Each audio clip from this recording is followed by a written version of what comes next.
이제 준동사가 뭔지를 먼저 말을 해야 될 것 같습니다. 여태까지 배운 거는 뭐냐면 뭐 배웠어? 시제, 수동태 이런 거 배웠잖아, 그죠? 여기는 지금 어떤 부분이냐면 동사입니다. 동사.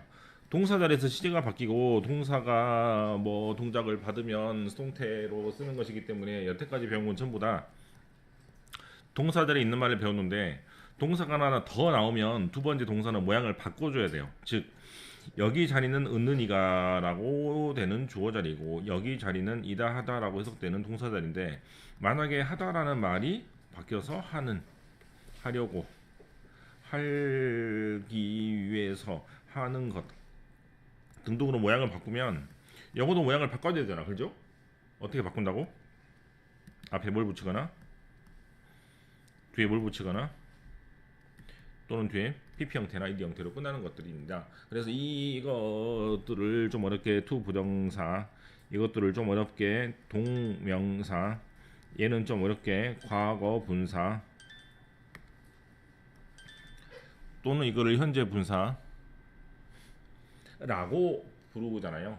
그래서 동사가 동사 자리에서 벗어나면 또는 두 번째 동사는 모양을 바꿔서 이렇게 뭐뭐 하는, 뭐뭐 하려고, 뭐뭐 하는 것 등등으로 만드는 것을 준동사라고 합니다.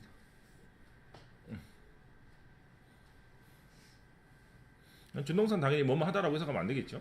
뭐뭐 하는 것, 뭐뭐 하려고, 뭐뭐 하는, 뭐뭐 이렇게 해석하면 될 것 같아요. 오늘은 아마 분사만 할 것 같습니다. 분사입니다.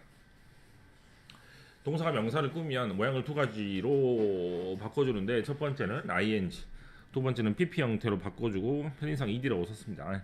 이때 ing는 어떻게 해석하고 뭐뭐 하는 현재 분사라고 부르고 pp는 뭐뭐 된이라고 해석하고 과거 분사라고 합니다. 밑에 볼게요. 노래 부르는 여자, 남자구나. 놀라게 된 여자 이렇게 되어서 ing가 앞에서 꾸미고 pp가 앞에서 꾸밀 때는 바로 단어가 하나예요. 하나. 단어가 하나면 앞에서 꾸미는데 단어가 하나 둘 셋 넷, 단어가 하나 둘 셋 넷 이렇게 여러 개가 되면 뒤로 밀려납니다.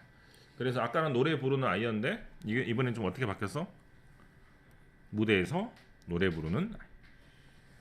아까는 놀란 여자였는데 남자를 보고 놀란 여자애. 이렇게 되면은 단어가 길 때는 뒤로 밀려난다고 생각하면 될 것 같아요. 참고 해석은 됐으니까. 현재 분사 과거 분사 구별법입니다. 되게 중요해요. 지금 우리 중학교 1학년들은 중학교 3학년 거 지금 영어를 배우고 있는데 이것만 틀린다. 이것만 다 잘 맞던데 이것만 틀리더라고. 관계대명사 잘하고 수동태도 잘하고 다 잘하는데 여기만 오면 다 틀리더라고 애들이. 그만큼 헷갈리는 것 같아요. INGD 구별법은 말 그대로 단계적으로 해야 됩니다. 단계적으로. 어떻게 한다고? 첫 번째, 꾸밈을 받는 명사를 먼저 찾으라고 돼 있는데 대부분 책에서 그렇게 설명한단 말이야. 그렇게 하지 말고 어떻게 하면 돼? 가장 가까운 명사입니다. 가장 가까운 명사. 내 말이 틀림없어. 가장 가까운 명사가 대부분이에요. 가장 가까운 명사 네모를 친 다음에 그 다음에 그 명사가 하는이라고 해석되면 ing, 그 명사가 뭐뭐 되는이라고 해석되면 pp 형태로 쓰시면 됩니다. 그래서 네모를 먼저 친 다음에 그 다음 해석으로 풀어야지. 처음부터 ingd 구별하지 말고 처음에 꾸밀 받는 명사를 찾아야 되는데 그때는 대부분 가장 가까운 명사가 될 거니까 가장 가까운 명사 네모를 치면 돼요. 이렇게 하면 거의 풀립니다. 즉 해석으로 구분합니다. 그 말은 무슨 말이야? 단어를 모르면 틀려야 돼. 단어를 모르면 풀 수 없어요. 어떻게 한다고? 가장 가까운 명사에 네모합니다. 어떻게 한다고? 가장 가까운 명사에 네모합니다. 어떻게 한다고? 가장 가까운 명사 없어요. 4번은 가장 가까운 명사 네모합니다. 네 문제 중에 세 문제가 가장 가까운 명사 네모를 하면 풀리는데 가장 가까운 명사가 아닌 경우는 바로 두 번째 뭐? 주어의 네모를 치는 경우가 있어요. 주어의 네모를 치는 경우 훨씬 드물기 때문에 가장 가까운 명사 네모를 치면 됩니다. 그래서 3번은 advertisement라는 단어의 네모를 치면 되겠죠. 됐어? 해봐.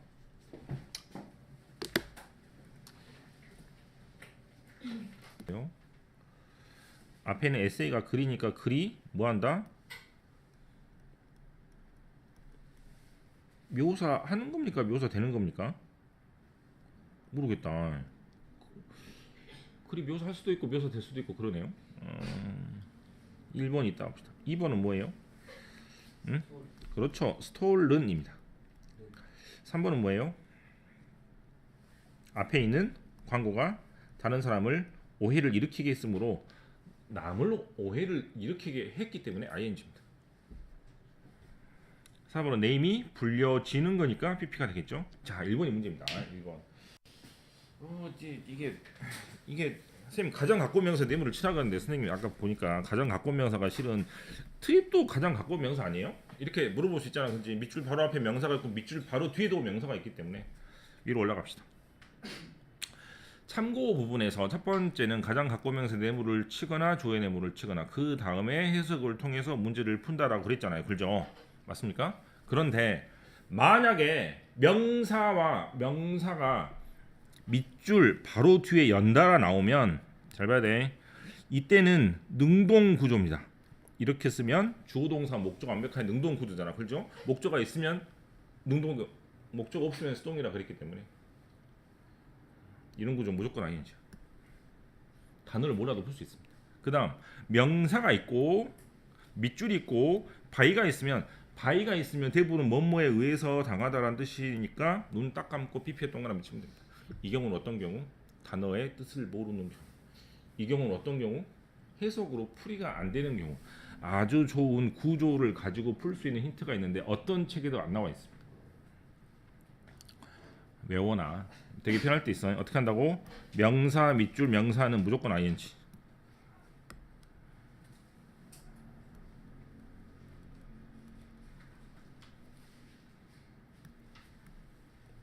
명사 밑줄 명사는 무조건 ing입니다.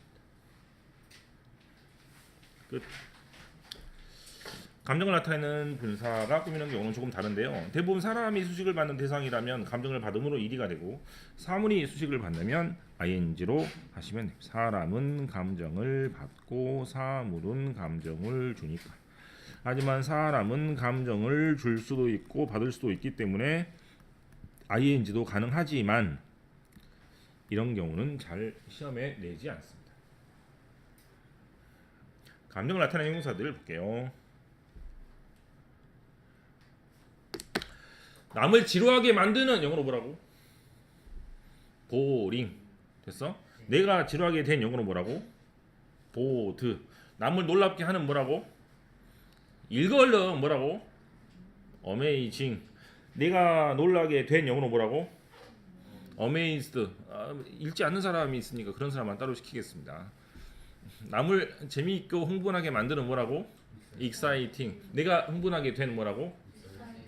남을 재미있게 만드는, 내가 재미있게 된, 네, 남한테 충격을 주는, 내가 충격을 받은, 남한테 실망을 안겨준다가 영어로 내가 실망을 받으면 해봐.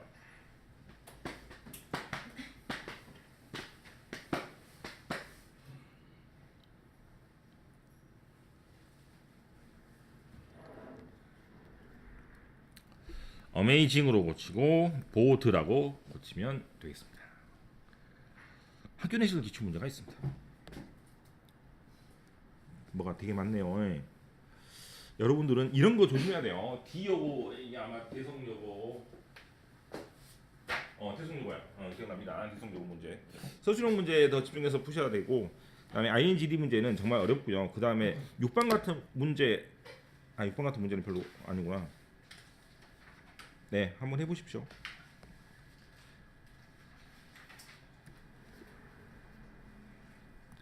풀어보면 알겠지만 뭐 7단원은 관계대명사, 8단원은 분사구문 이런 식으로 나오는 게 중학교 시험이라면 고등학교 때는 보시면 알겠지만 대중 없습니다. 막 낸다고 막. 문법은 전범위가 처음부터 나옵니다. 처음부터. 우선 해볼게요. 1번하고 2번처럼 뭐가 있으면 괄호 안에 묶여져 있으면 본능적으로 이게 분사 문제인지를 알 수 있기 때문에 가장 가까운 명사의 뇌물을 주고 이렇게 푸는 거잖아요. 그죠? 잘 봐라. 쉽게 풀어줄게. 보입니까? 딱딱 만나죠?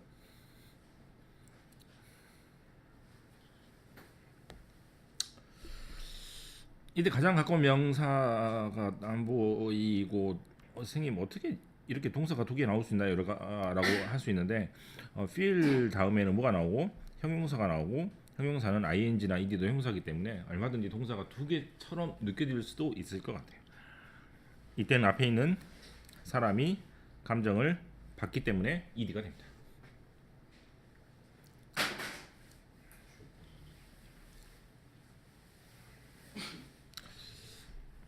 밑줄이 하나가 없네요. 1번은 맞습니다. 3번은 맞습니다. 일부러 제가 1번, 2번 잘랐습니다. 필기 좋게 하려고. 되게 단어가 어렵잖아. 원래 이렇게도 어려운 단어를 쓰면 안 되는데. 디스트레스란 말은 문제가 있다, 슬퍼한다, 걱정한다 등등의 뜻입니다.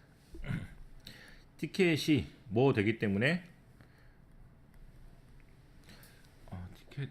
티켓 유효 가 된 것이므로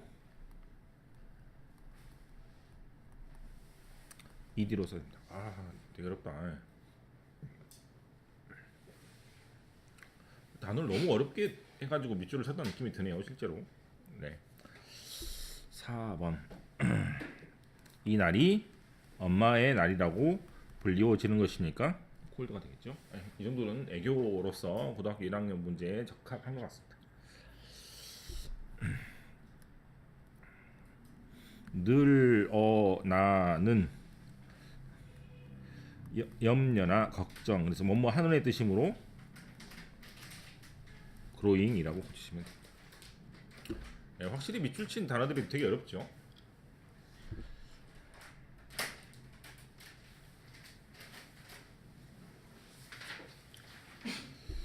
자, 보고 있습니까? 명사 밑줄 명사 ing 한 방에 풀릴 수 있죠.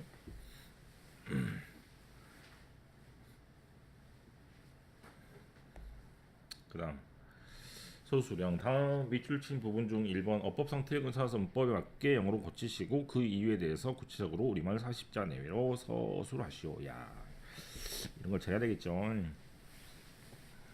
앞에 있는 PC가 서비스가 되므로 서빙되므로 서브드가 됩니다. 흔히 말해서 우리 서빙하다라고 돼 있는데 그 서빙하다를 영어로 서브라고 합니다. 그럼 틀린 것은 1번이고요. 서빙을 서브드라고 쓰고 틀린 이유는 앞에 있는 물고기란다. 생선 요리가